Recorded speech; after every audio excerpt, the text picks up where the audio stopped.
Hey YouTube, it's Elche here. Want to make this video in regards to debate and respect. What I find occurs a lot in YouTube so far, and mind you, I only really have 2 controversial videos that have spawned any kind of real debate. But I've seen a lot of it elsewhere, and I've engaged in some commenting on other videos, and so on and so forth. And what I see happen a lot is somebody starts off with a video. Let's start off with a video. And it makes an argument for a particular point of view. And then somebody makes a post that attacks the character of the person who made the video. As one of my viewers recently pointed out, argument ad hominem, which is because that man is X, Y, and Z, his argument is false. That's a very ridiculous method for debating anything, just so we're clear on terms here. But that is what happens really, really regularly. And even when somebody posts a comment that argues the alternate viewpoint, they usually get a reply that includes some kind of argument ad hominem. And in the end, we end up seeing a lot of debate degenerate into name-calling and ridiculous assertions, usually to do with one's sexuality, or penis size, if they're male.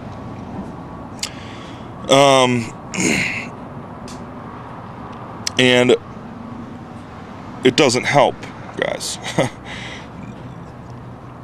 The purpose of debate, the reason to see both sides of an argument, is to make an informed opinion about an argument.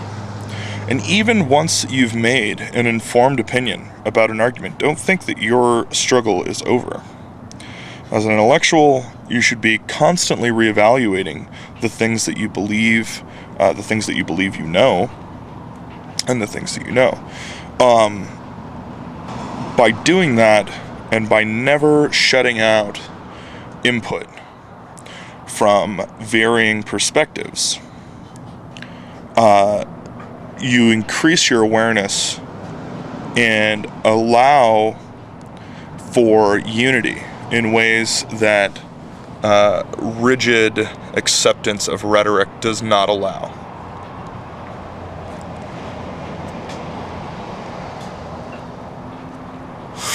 And as a point in case, we will take the Che Guevara argument, because that's pretty much the only one that I've got going right now. I know there are some other really great ones.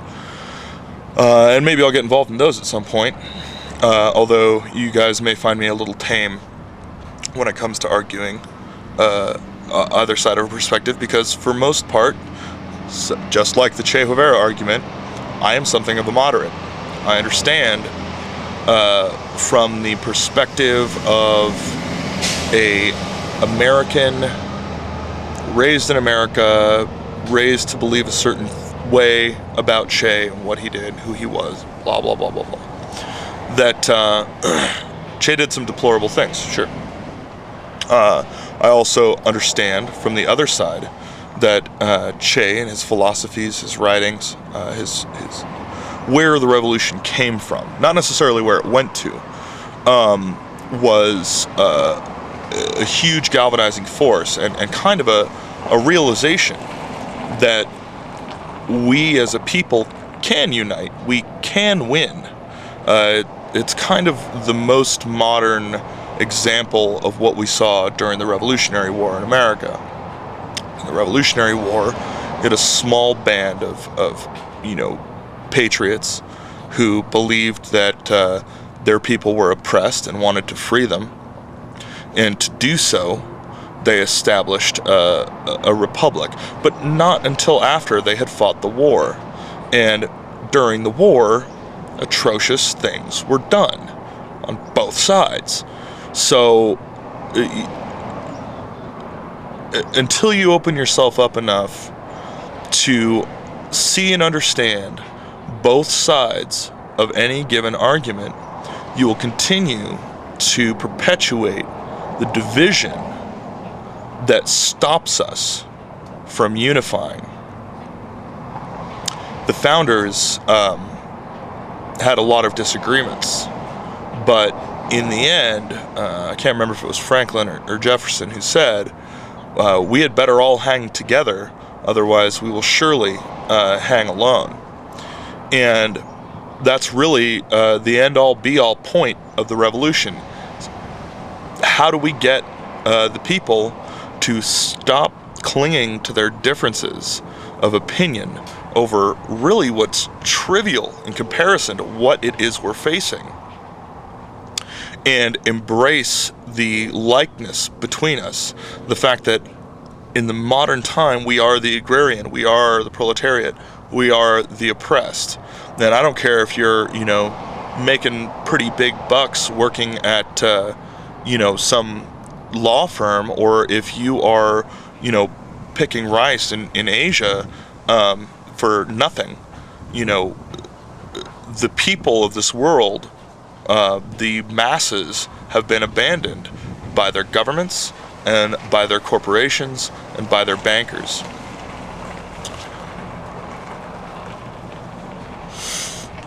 And it is as though we currently have no real voice. Now, a lot of people make the argument that America is a free country because we can say what we want, we can think what we want, we can do pretty much what we want.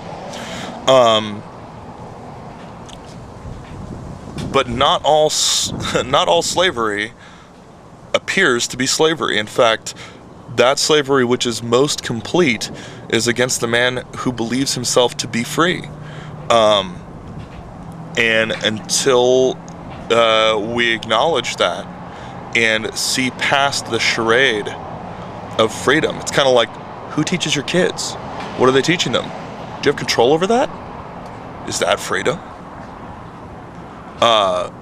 What's on the news? Is that the truth? If it's not the truth, who's checking it? Is that freedom? We've been lucky to have the internet as a method for so many of us to express opinions that dissent from the popular wisdom about governments or about currencies or, whatever the media is trying to push. But in the end, even that has its limitations. You don't hear a lot from people in China, for instance, about their government. I mean, we hear some. I'm sure there's a lot more to be said. There are people all over the world who are far too impoverished to benefit from this amazing access that we have.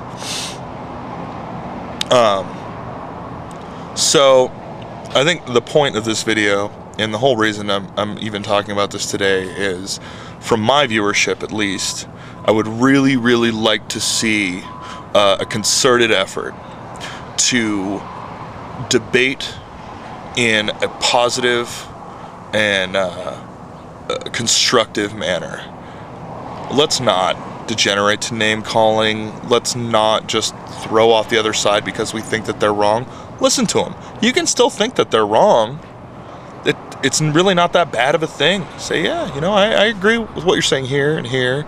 You make some good points over here, but I don't buy what you're saying about this, and that. No big deal. But thanks for bringing all that stuff to my attention. I benefited from it. I was able to grow. Let me lay down some of my stuff for you, and if you can have the same open mind that I'm showing you and the same respect, then maybe you can get something from this too, and together we can benefit. And then you'll maybe begin to see how we're really not all that different. And we need that realization to really unify and become the kind of force that can effectively cause change. So that's my video on the topic, debate and respect. And I look forward to your comments. Also, if anybody wants to comment about my new intro logo thing, I don't really know. I liked it, but we'll see. Talk to you soon. Bye.